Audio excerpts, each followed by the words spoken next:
नमस्कार, स्वागत है आप सभी का पावर ब्रेकफास्ट में। आपके साथ मैं हूं नेहा आनंद। ये देख लेते हैं कि सोमवार की सुबह अंतर्राष्ट्रीय बाजारों से किस प्रकार के संकेत हमारे मार्केट्स के लिए बनते हुए दिखाई दे रहे हैं। तो एसजीएक्स निफ्टी पर नजर डालें तो यहां पर शांत सुस्त शुरुआत होती हुई दिखाई दे रही है। 7-8 अंकों की कमजोरी दिख रही है, लेकिन डाउ फ्यूचर्स इसके ठीक विपरीत 60 अंकों की स्ट्रेंथ वहां दिखाई दे रही है। नास्डैक फ्यूचर्स की बात की जाए तो 30-32 अंक की स्ट्रेंथ वहां पर दिख रही है। एशियन मार्केट्स में हम जापान के मार्केट पर नजर डालें तो 45-50 अंकों की यहां पर स्ट्रेंथ दिख रही है। हालांकि बड़ी तेजी से इसकी जो स्ट्रेंथ है डिटीरियोरेट होती हुई नजर आई है। बाकी मार्केट्स की अगर बात करें तो मिलीजुली शुरुआत होती हुई फिलहाल नजर आ रही है। कुछ ऊपर खुले हैं तो कुछ नीचे, लेकिन भारी उठापटक तो हमने कमोडिटी मार्केट में बीते हफ्ते बनता हुआ देखा। चौतरफा पिटाई हुई, फिर चाहे वो बुलियन हो, बेस मेटल्स हो या कच्चा तेल हो। लेकिन आज एक डेवलपमेंट हुई है, एक राजनीतिक तनाव बनता हुआ नजर आ रहा है रशिया में इंस्टेबिलिटी के चलते, जिसकी वजह से कच्चे तेल में एकाएक हमने एशियन मार्केट्स में एक अपटिक बनता हुआ देखा। तो इसकी पूरी डिटेल्स हम आगे समझेंगे। लेकिन बीते हफ्ते क्या कुछ हुआ है अंतर्राष्ट्रीय बाजारों में, इक्विटी और कमोडिटी मार्केट के लिए कौन से बड़े ट्रिगर्स हैं, इवेंट्स हैं जिन पर रखनी है नजर, पूरी डिटेल लेकर दीपांशु हमारे साथ जुड़ चुके हैं। दीप, मॉर्निंग। वैसे तो बहुत सारी डेवलपमेंट्स पे नजर रखनी है, लेकिन पहले तो बताइए कि पिछले हफ्ते क्या कुछ हुआ है। सबसे ज़्यादा बड़ा एक्शन तो वीकेंड पर ही था, जिसके बारे में अभी आप बात कर रही थी। फेल्ड कू अटेम्प्ट था या म्यूटनी थी, उस पर विवाद चल सकता है, बट हाँ, जो भी उनके ऑब्जेक्टिव थे उसमें वो सक्सीड नहीं हो पाए। तो हमने देखा फ्राइडे शाम को ये शुरू हुआ और पूरा सैटरडे होते हुए दिखा। सैटरडे देर रात, संडे सुबह मॉर्निंग तक ये पूरा एक्शन चला, बट हाँ, असफल कोशिश रही। और उसके बाद हम देख रहे हैं कि रशिया में स्टेबिलिटी लौट चुकी है। संडे के दिन कुछ ज़्यादा बड़ा एक्शन यहाँ पे होते हुए नहीं दिखा। कई सारी खबरें आ रही हैं, but in terms of normal life Moscow में और बाकी रशिया के एरियाज़ में नॉर्मल लाइफ थी। जो यूक्रेन के साथ युद्ध चल रहा है, वहाँ पर भी कुछ ज़्यादा बड़े डेवलपमेंट्स आपको नहीं होते हुए दिखे। तो ओवरऑल एक तरह की स्थिरता, एक तरह की स्टेबिलिटी लौटती हुई दिख रही है। जो भी वॉगनर ग्रुप ने कोशिश करी थी सैटरडे की, उसकी असफलता के बाद, जैसा आप कह रही थी, कच्चे तेल में हल्की खरीदारी है, नेचुरल गैस में रखनी पड़ेगी नज़र, एग्री कमोडिटीज़ पर फोकस रहेगा इस डेवलपमेंट के बाद, और थोड़ा गोल्ड में अगर सेफ हेवन बाइंग आती है। बट ऐसा कुछ बड़ा एक्शन या बड़ा रिएक्शन आप बाजारों की तरफ से आते हुए नहीं देख रहे हैं। तो एक तरह से स्टेबल सिचुएशन अब तक है। ऑफ कोर्स आगे जो भी डेवलपमेंट्स होते हैं उस पर आपको बाजार रिएक्ट करते हुए दिखेंगे। बग्गा साहब भी आपके साथ थोड़ी देर में जुड़ेंगे तो वो बेहतर इसको समझा पाएंगे। बट हाँ, कुछ ज़्यादा हम बड़ा रिएक्शन नहीं आते हुए दिख रहे हैं। नेचुरल गैस ऑलरेडी हम खरीदारी देख रहे थे, वो ट्रेंड अभी भी बरकरार है। But markets by and large, equity markets हों, कमोडिटी मार्केट्स हों, करेंसी मार्केट्स हों, और रशिया की खुद की स्थिति हो, अभी तो आपको स्टेबल ही दिख रहे हैं। अमेरिकी फ्यूचर्स में हल्की खरीदारी है, एसजीएक्स निफ्टी एकदम फ्लैट है, बाकी ग्लोबल बाजारों से आपको थोड़े मिले जुले संकेत आते हुए दिख रहे हैं। जहाँ तक पिछले हफ्ते की बात थी, मार्केट्स के लिए कंसोलिडेशन वाला हफ्ता था। हमारे बाजार और ग्लोबल मार्केट्स में हमने कंसोलिडेशन की स्प्री देखी है। फ्राइडे को हमने देखा यूएस में एक और कमज़ोर सेशन आपको आते हुए दिखा। डाउ लगातार 5वें दिन गिरावट के साथ 225 अंक नीचे बंद हुआ। S&P में 0.5% की गिरावट थी। नास्डैक ज़्यादा फिसला है, 1% नास्डैक आपको फिसलते हुए दिखा है। और उनकी broader market, small cap mid caps में भी आपको कमजोरी आते हुए दिखी, जहाँ पर रसल 2000 करीब 1.5% नीचे बंद हुआ था। विक्स भी 4% आपको उछलकर आते हुए दिखा है। तो थोड़ी कमजोरी जो थ्रू द वीक पिछले हफ्ते हमने अमेरिकी बाजारों में देखी थी, फ्राइडे को भी वही ट्रेंड आपके लिए बरकरार था। जो अब तक की दमदार साप्ताहिक रैली आपको आती हुई दिख रही थी, उस पर भी पिछले हफ्ते ब्रेक लगते हुए दिखा है। मार्च के बाद सबसे खराब हफ्ता रहा है अमेरिकी बाजारों के लिए। डाउ में 8 हफ्तों की, नास्डैक में माफ कीजिएगा, 8 हफ्तों की लगातार वीकली ट्रेंड पर ब्रेक लगा है। S&P 500 की 5 हफ्तों की वीकली ट्रेंड पर ब्रेक लगा है। डाउ की भी 3 हफ्तों की वीकली ट्रेंड पर ब्रेक लगा है। कुछ ज्यादा बड़ी गिरावट नहीं थी, 0.25% ऑन अ वीकली बेसिस डाउ गिरते हुए आपको दिखा। S&P 500 1% पिछले हफ्ते गिरा है, और नास्डैक के करीब 1.5% की आपको गिरावट आती हुई दिख रही है। जहाँ तक कमोडिटी बाजार का सवाल है, जैसा आप बता रहे थे, हम कच्चे तेल में हल्की रिकवरी जरूर है। नेचुरल गैस पर रखिएगा नजर। ऑलरेडी ये डिसरप्शन से पहले, रशिया में जो भी है उससे पहले हम देख रहे थे कि नेचुरल गैस के प्राइसेस लगातार तेजी में थे। 3.5 महीने की ऊंचाई पर ये दाम आपको इस समय दिख रहे हैं, और पिछले हफ्ते भी बड़ी खरीदारी होते हुए दिखी थी। बट हाँ, अदरवाइज साप्ताहिक आधार पर देखें तो बाकी कमोडिटीज का काफी बुरा हाल रहा है पिछले हफ्ते। करीब 3% आपको कच्चा तेल लुढ़कते हुए दिखा है। सोने में 2% और चांदी में 7.5% की गिरावट थी। 3 महीने के निचले स्तर पर आपको सोना और चांदी आते हुए दिखे हैं। बेस मेटल्स की तो हम देख रहे हैं लगातार भारी पिटाई हो रही है। एग्री में भी कुछ ज़्यादा खास एक्शन नहीं हुआ था और जैसा आज सुबह भी सिचुएशन लग रही है, ज़्यादातर स्टेबल ही रह सकते हैं कमोडिटी बाजार। इस हफ्ते के कुछ अहम इवेंट्स हैं। एक तो यूएस और यूके के Q1 जीडीपी आंकड़े आने वाले हैं। यूएस और यूरोप का कंज्यूमर कॉन्फिडेंस डेटा आएगा। यूएस फेड बैंक्स का स्ट्रेस टेस्ट करेगा, ये इंपॉर्टेंट होगा। रीसेंट बैंक फेलियर्स के बाद अब ये स्ट्रेस टेस्ट क्या रिजल्ट्स दिखाता है। ईसीबी का सेंट्रल बैंकिंग सम्मेलन है जहां पर काफ़ी सारे सेंट्रल बैंकर्स होंगे, इंक्लूडिंग पावल साहब बात करने वाले हैं। और यूरोप का इन्फ्लेशन डेटा भी आएगा। तो उतना बड़ा हफ्ता नहीं है डेटा के लिहाज से, बट कुछ एक्शन रहेगा। और ऑफ कोर्स रशिया की सिचुएशन पर सबकी नज़र बनी हुई है। डेफिनेटली धन्यवाद दीप वो पूरी डिटेल रखने के लिए। और ये जो रशिया में जो कुछ हुआ है, तख्ता पलट का डर बनता हुआ दिखा या पॉलिटिकल अनस्टेबिलिटी की एक सुगबुगाहट दिखी है, इसी को हम थोड़ा सा विस्तार से समझेंगे। और समझाने के लिए सबसे जो परफेक्ट पर्सन है, market expert Ajay Bagga sir हमारे साथ जुड़ चुके हैं। बग्गा सर, गुड मॉर्निंग, बहुत स्वागत है आपका। सर, अभी हमने देखा बेलारूस की मदद से रूस में ये जो तख्ता पलट का खतरा है वो टल गया है। इनकी जो एक प्राइवेट आर्मी ने बगावत कर दी थी वो भी पीछे हट गई है। लेकिन अब सवाल यही है कि रूस जैसे बड़ी इकोनॉमी में इस तरह की हलचल निकलना, ऐसा अंतर्द्वंद निकल कर आना, मार्केट पर किस प्रकार का असर पड़ेगा सर? जी नेहा जी, आज सवेरे तो काम है, सब कुछ शांत है। और रशिया से भी जो आ रहे हैं खबरें, वो भी अभी शांति की है कि सब कुछ वैसे स्टेटस को में तब्दील हो गया है। तो जो तख्ता पलट हो सकता था वो नहीं हुआ। सिविल वॉर हो सकता था, बड़ा ये हो सकता था, फैल सकता था जंग रशिया के अंदर, वो अभी के लिए टल गया है।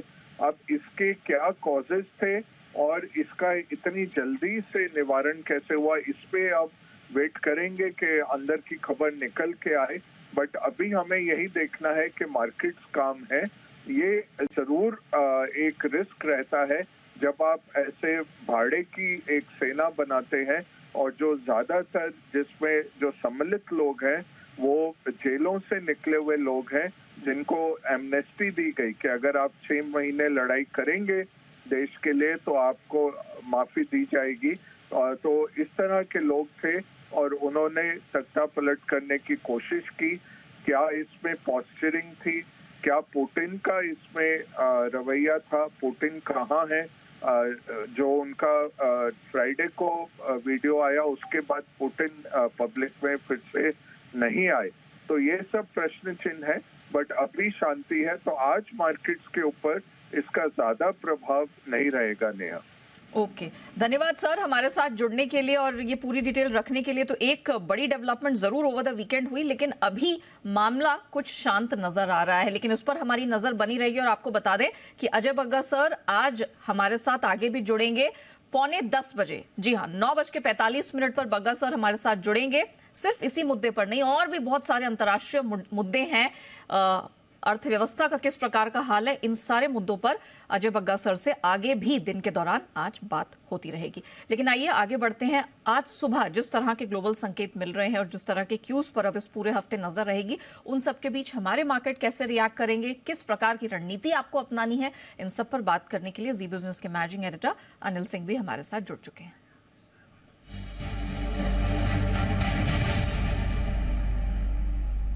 सर मॉर्निंग, मंडे मॉर्निंग जिस तरह के क्यूज मिलते हुए दिखाई दे रहे हैं, ये एक डेवलपमेंट है। अभी के लिए तो आई गई स्टोरी हो गई सर, लेकिन बताइए हमारे मार्केट सब कैसे रिएक्ट करेंगे? निफ्टी, बैंक निफ्टी सर आज करना क्या है?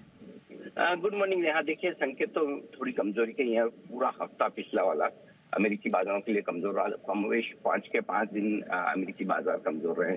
भारतीय बाजार भी एक अच्छी तेजी के बाद पिछले हफ्ते हल्के फुल्के करेक्शन के साथ बंद हुए। तो आई थिंक थोड़ा नुकसान तो है और मूड माहौल कोई बहुत अच्छा नहीं है। और साथ ही ये जो रशिया की तरफ से खबरें आई तो वो थोड़ी सावधानी भरी है। पता नहीं आगे किस तरफ क्या होगा, तो उसको लेकर भी थोड़े लोग सावधान है। और ऐसी सिचुएशन में आपके लिए जल्दबाजी करके खरीदारी करने का मौका तो तुरंत बनता नहीं कि आप कूद कर खरीद ही लेंगे, भाव बहुत अच्छे हो गए या फिर माहौल बहुत अच्छा होने जा रहा है। तो इसलिए मेरे ख्याल से थोड़ा रुक कर लोग लेना पसंद करेंगे, 1-2 दिन और इंतजार करेंगे। अच्छा, एक और बात यह है कि इस हफ्ते हम मंथली एक्सपायरी में भी प्रवेश कर रहे हैं। बुधवार को बाजार बंद है तो छोटा हफ्ता है। सो आई थिंक इन सब फैक्टर्स को देखते हुए ऊपरी स्तरों पर थोड़ी प्रॉफिट बुकिंग और दबाव बना रहेगा।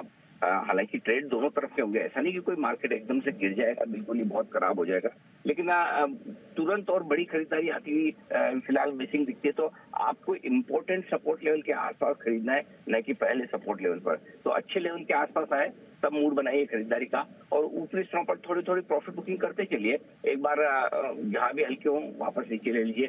थोड़ा सा मिड कैप स्मॉल कैप शेयरों में 12 हफ्तों के एक तरफा उछाल के बाद जो पिछले हफ्ते करेक्शन शुरू हुआ है, वो हल्के से और करेक्शन में आगे बढ़ सकते हैं। तो वहां पर खरीदारी करने के पहले थोड़ी सी क्वालिटी और भाव को ध्यान में रख के करिए। अदरवाइज ब्रॉडर मार्केट धीमे धीमे थोड़ा सा नीचे खिसक सकता है, एक्सपायरी तक प्रेशर रह सकता है, उसके बाद वापस ठीक हो जाएंगे। अब जहां तक आज का सवाल है, आपके लिए जो लेवल्स इंपॉर्टेंट है निफ्टी पर सपोर्ट के लिए आज से 16,550, सॉरी माफ कीजिएगा 18,550, 18,600 ये लेवल आपके लिए इंपॉर्टेंट सपोर्ट लेवल का काम करेगा। और ऊपरी स्तरों पर 18,725, 18,800 परफेक्ट सप्लाई जोन है, या 18,700 के आसपास ऊपर मिलने पर धीमे धीमे पोजीशन हल्की करने के बारे में आप सोच सकते हैं। बैंक निफ्टी का जहां तक सवाल है 43,350, 43,450 ये 100 पॉइंट की रेंज है आपके लिए सपोर्ट, इस पर रखिए फोकस।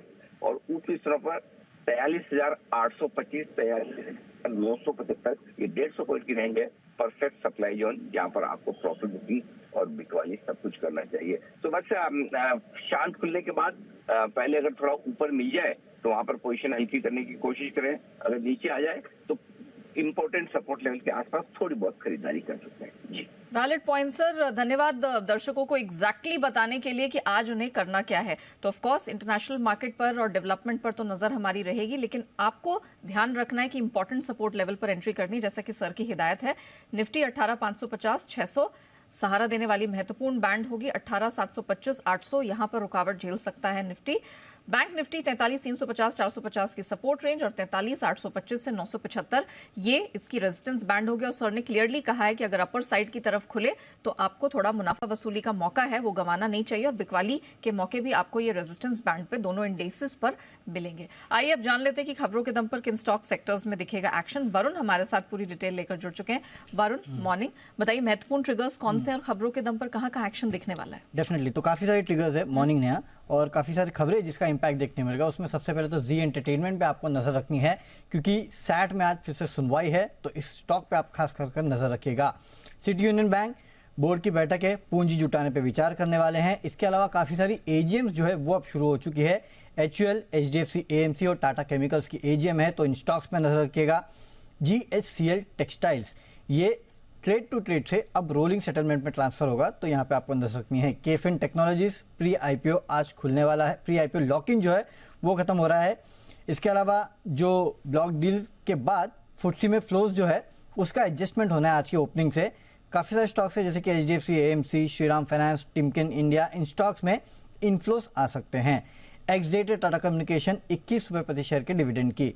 आइडिया फोर्ज टेक्नोलॉजी का IPO आज से खुलने वाला है, 26 से खुल के 29 तक खुला रहेगा। ये 638 से 672 का प्राइस बैंड है। लॉट साइज 22 शेयर्स का है। इशू साइज जो है 567 करोड़ का है, जिसमें से 327 करोड़ जो है OFS है और 240 करोड़ जो है फ्रेश इशू है।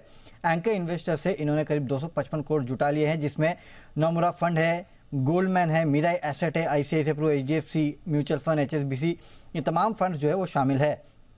खबरों के दम पे इप्का लैब्स पे सबसे पहले नजर रखेगा, क्योंकि कंपनी की इंदौर पीतमपुरा फैसिलिटी जो है उसमें US FDA ने जांच की है। पीतमपुरा में कंपनी की जो फॉर्मुलेशन मैन्युफैक्चरिंग फैसिलिटी है उसकी जांच की गई है। फॉर्म 483 के साथ 8 आपत्तियां जो है वो जारी की गई है।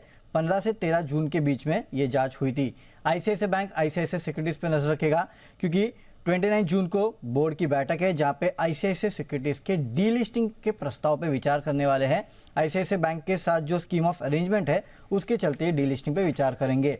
श्री सीमेंट कंपनी ने इनकम टैक्स के सर्वे को लेके जानकारी दी है। इनका कहना है कि सर्वे अभी भी जारी है और पूरा मैनेजमेंट टीम जो है वो अधिकारियों के साथ सहयोग कर रहा है। और आपको याद होगा हमने सबसे पहले आपको खबर बताई थी कि यहाँ पे IT का सर्वे चल रहा है। RVNL कंपनी को MMRCL यानी कि महाराष्ट्र मेट्रो रेल कॉर्पोरेशन से L1 ऑर्डर के लिए L1 बिडर जो है ये घोषित हुए हैं। करीब 395 करोड़ के ऑर्डर हैं। DCM श्रीराम इंडस्ट्रीज जेनटेक पे नजर रखेगा, क्योंकि सरकार ने सिविल यूज के लिए मेड इन इंडिया ड्रोन को एक्सपोर्ट करने पर जो रिस्ट्रिक्शंस है उसको ख़त्म कर दिया है, तो इसके चलते यहाँ पे आप नज़र रखिएगा। इसके अलावा बॉम्बे बर्मा, इंटरग्लोब, स्पाइसजेट, पूरा का पूरा एविएशन स्पेस और साथ ही साथ बॉम्बे बर्मा पे आपको नज़र रखना है, क्योंकि गो फर्स्ट के लेंडर्स ने 400 करोड़ के अंतरिम फंडिंग जो है उसको मंजूरी दी है। 1 जुलाई से 78 रूट्स पर करीब 22 एयरक्राफ्ट के साथ दोबारा कामकाज शुरू करने का जो लक्ष्य है वो कहीं ना कहीं यहाँ रखा गया है। तो इसके चलते बॉम्बे बर्मा तो रडार पे रहेगा, साथ ही साथ इंटरग्लोब और स्पाइसजेट पे भी नजर रखेगा। और गो फर्स्ट ने सभी ऑपरेशन जो है 28 जून तक रद्द किए हैं, ये भी आपको अपडेट दे देता हूँ। HDFC limited, HDFC life, HDFC bank पे नजर रखेगा, क्योंकि IRDAI ने HDFC लिमिटेड को HDFC लाइफ और HDFC एग्रो में 50.5% हिस्सेदारी करने को मंजूरी दे दी है। दोनों कंपनियों में HDFC लिमिटेड का हिस्सा जो है HDFC बैंक को ट्रांसफर करेगी। ये जो बेसिकली मर्जर चल रहा है उसके चलते अप्रूवल मिला है। साथ ही साथ HDFC लाइफ के लिए और एक अपडेट है कि कंपनी की मुंबई जोनल यूनिट में 942 करोड़ का GST डिमांड नोटिस जो है वो मिला है इनको। नोटिस में पूछा है कि कंपनी से टैक्स क्यों नहीं लेना चाहिए। अथॉरिटी का मानना है कि कंपनी इनपुट टैक्स क्रेडिट के लिए इनएलिजिबल है। ये जुलाई 2017 से मार्च 2022 के बीच का नोटिस जो है वो इनको मिला है। और आखिरी में is my trip promoter Nishant patty ने 6.25 करोड़ शेयर यानी कि 3.6% का हिस्सा जो है 42 रुपये 60 पैसे प्रति शेयर के भाव पे बेचा है। विल्सन होल्डिंग ने इसको खरीदा है। ऑलराइट, चलिए धन्यवाद वरुण, वो पूरी डिटेल दर्शकों के सामने रखने के लिए। आइए अब जान लेते हैं कि बाजार में एक्सपर्ट्स की क्या राय बन रही है। सेंट्रम ब्रोकिंग के नीलेश जैन हमारे साथ जुड़ चुके हैं। नीलेश जी, गुड मॉर्निंग, स्वागत है। ऐसे तो हमने चौतरफा पिटाई हर इंडेक्स की तरफ से आते हुए देखी जब हमने लाल निशान में इसे ट्रेड करता हुआ देखा, लेकिन खबरों के दम पर आज हम HDFC समूह में एक्शन देखने वाले हैं। जैसे अब कुछ समय पहले वरुण ने ही बताया कि 2 ग्रुप कंपनियों में HDFC हिस्सा बढ़ाने वाली है, लाइफ और अर्गो दोनों में। जरा बताइए ये HDFC समूह को आज किस तरह से स्ट्रैटेजाइज करना है, क्या रणनीति अपना सकते हैं? बिल्कुल, देखिए ओवरऑल HDFC ग्रुप में हमने एक तेजी देखी थी। इनफैक्ट बाजार में वीकनेस जरूर थी, बट HDFC लिमिटेड जहाँ पे एक मजबूती के साथ क्लोज हमें देखने को मिला था। लगातार चौथे कंसेक्यूटिव सेशन यहाँ पे हम तेजी देख रहे हैं, तो आउटलुक थोड़ा सा पॉजिटिव साइड में है। और थोड़ी भी अगर डिक्लाइन मिलती है तो यहाँ पे इसे खरीदारी के तौर पर देखना चाहिए। और ओवरऑल स्ट्रक्चर पॉजिटिव साइड में है, कोई भी गिरावट पे इसे लॉन्ग साइड में पोजीशन बनानी चाहिए। ऊपरी स्तर पर अगर हम टारगेट की बात करें तो 2750 से लेके 2780 तक की अपसाइड हमें यहाँ पे HDFC लिमिटेड में देखने को मिल सकती है। तो ओवरऑल स्ट्रक्चर जो है वो पॉजिटिव है। इसके अलावा HDFC लाइफ यहाँ पर भी देखिए ओवरऑल मेजर स्ट्रक्चर तो पॉजिटिव है, बट थोड़ी सी वीकनेस हमें इमीडिएट बेसिस पे देखने को मिली थी। यहाँ पे कोई खरीदारी की सलाह नहीं होगी, बट मैं कहूँगा अगर कोई और थोड़ी डिक्लाइन मिलती है 600 के आसपास, अगर यहाँ पे डिप मिलती है तो एक अच्छी अपॉर्चुनिटी हो सकती है फिर से लॉन्ग साइड में पोजीशन बनाने के लिए। चलिए, तो HDFC समूह पे रखिएगा नजर। HDFC में 2750 से 2780 तक का टारगेट दिख सकता है। और HDFC लाइफ में अभी ना एंट्री करें, थोड़ा सा 25-26 रुपए की डिप डाउन आता है, 600 के पास एक ऑप्टिमम बाय होगा। नीलेश जी, आपकी बेस्ट पिक्स आज कहाँ से आएंगी? बिल्कुल, देखिए दोनों खरीदारी के काउंटर है। सबसे पहले डॉक्टर रेड्डीज, इस पर्टिकुलर काउंटर में खरीदारी करने की सलाह होगी। बाजार के विपरीत यहाँ पे एक ब्रेकआउट के साथ एक आउट परफॉर्मेंस दिखाया था इस पर्टिकुलर काउंटर ने। ओवरऑल निफ्टी फार्मा थोड़ा बेटर प्लेस नजर आता है, जिस हिसाब से मार्केट में वॉलेटिलिटी है, थोड़ा डिफेंस पे फोकस करना चाहिए। तो डॉक्टर रेड्डीज लैब को लॉन्ग साइड में पोजीशन बनाने की सलाह होगी। ऊपरी स्तरों पर 5100 तक के टारगेट होंगे, 4950 के आसपास का स्टॉप लॉस रखना होगा। तो डॉक्टर रेड्डीज में लॉन्ग साइड में पोजीशन बनाने की सलाह होगी। इसके अलावा मैकडॉवेल, यूनाइटेड स्पिरिट, कंजम्पशन पे फोकस करना चाहिए। ये पर्टिकुलर काउंटर है जहाँ पे लगातार हमें एक high top and high bottom formation देखने को मिल रहा है। तो ऊपरी स्तरों पर 930 तक की अपसाइड हमें मैकडॉवेल, यूनाइटेड स्पिरिट में देखने को मिल सकती है। 885 का यहाँ पे स्टॉप लॉस रखना होगा। धन्यवाद नीलेश जी हमारे साथ जुड़ने के लिए और 2 बेहतरीन पिक्स देने के लिए। डॉक्टर रेड्डीज खरीद के चले 5100 का टारगेट, 4950 का स्टॉप लॉस। और यूनाइटेड स्पिरिट्स 930 के टारगेट के लिए करे खरीदारी 885 के स्टॉप लॉस के साथ। रुक कमोडिटी बाजार की रणनीति अब समझाने के लिए मोतीलाल ओसवाल कमोडिटीज के अमित सरीजा हमारे साथ जुड़ चुके हैं। अमित, एनर्जी स्पेस में बहुत एक्शन हो रहा है, कच्चा तेल अब क्या करना है? जी देखिए, जो जियोपॉलिटिकल अनसर्टेनिटीज हमने बढ़ते हुए देखी है पिछले 2 दिनों में, उसका हो सकता है शॉर्ट टर्म फायदा ही एटलीस्ट क्रूड ऑयल और नेचुरल गैस में मिले। तो मैं समझता हूँ कि कच्चे तेल में बाइंग करके चला सकता है। जो लेवल होंगे वो करीबन 5650 तक के होंगे, वहां से बाइंग कर सकते हैं 5580 के स्टॉप के साथ। और जो शॉर्ट टर्म लक्ष्य होगा वो 5,800 का होगा। वहीं नेचुरल गैस में मेरा मानना है कि ब्रॉडली जब तक 205 के ऊपर प्राइसेस टिकेंगी तब तक 225 तक के लेवल हम देखने मिलेंगे। तो 212 से 213 के करीब नेचुरल गैस बाय कर सकते हैं 225 के लक्ष्य के लिए, और इस ट्रेड के लिए 205 का स्टॉप होना जरूरी है। गोल्ड में आज क्या सलाह होगी? जी वंस अगेन जियोपॉलिटिकल अनसर्टेनिटीज जो थोड़ी सी राइज हुई है उसका फायदा गोल्ड और सिल्वर में भी देखने मिल सकता है। ऑलरेडी मुझे लगता है कि एक गैप अप ओपनिंग हो सकती है, तो मैं 58,300 के आसपास ही जो अगस्त फायदा है गोल्ड का उसमें बाइंग की सलाह देना चाहूँगा 5850 के स्टॉप के साथ, और यहाँ पर लगभग 58,900 तक का टारगेट दिया जा सकता है। वहीं चांदी की अगर बात करें तो लगभग जो क्लोजिंग थी उससे हमें 1 से 1.5% की गैप अप ओपनिंग मिल सकती है। तो मैं समझता हूँ कि 68,500 के आसपास बाइंग की जा सकती है, 67,900 का स्टॉप होगा और लगभग 70,000 तक के टारगेट देखने मिलेंगे। ऑलराइट, धन्यवाद अमित हमारे साथ जुड़ने के लिए, बताने के लिए आज क्या करना है। तो बेसिकली ये जो नया डेवलपमेंट, जो जियोपॉलिटिकल टेंशन रशिया से उभरता हुआ दिखाई दिया है, इसके दम पर आज हम देखेंगे एनर्जी, बुलियन सब में खरीदारी बनती हुई नजर आ सकती है। आइए अब बढ़ते हैं आगे FIR यानी FI इन्वेस्टमेंट रिपोर्ट की तरफ और देख लेते हैं कि फॉरेन ब्रोकरेजेस की आज किन शेयरों पर है नजर। वरुण है पूरी डिटेल लेकर हमारे साथ बने हुए। वरुण बताइए। देखिए, कंजम्पशन स्पेस की कंपनी टाटा कंज्यूमर्स पे रिपोर्ट आई है सिटी की, जहां पे इन्होंने कवरेज शुरू किया है 1020 के लक्ष्य के साथ, यानी कि करंट मार्केट प्राइस से करीब 180 रुपए के आसपास का अपसाइड है। आयशा मोटर्स पे CLSA की रिपोर्ट है, खरीदारी की सलाह 4266 के लक्ष्य के साथ। इसके अलावा मॉर्गन स्टैनली की रिपोर्ट आई है, UPL पे ओवरवेट का कॉल है 856 का लक्ष्य, BL पे भी इनका ओवरवेट का कॉल है 136 का लक्ष्य इन्होंने दिया है, और आखिरी में हिंदुस्तान एरोनॉटिक्स, यहाँ पे भी ओवरवेट का कॉल है 3471 के लक्ष्य के साथ, खरीदारी की सलाह। बेसिकली ओवरवेट का कॉल अभी भी मेंटेन कर रहे हैं। वरुण धन्यवाद पूरी डिटेल दर्शकों के सामने रखने के लिए। इसके साथ पावर ब्रेकफास्ट को हम रैप अप करते हैं, लेकिन बने रहिएगा जी बिजनेस के साथ।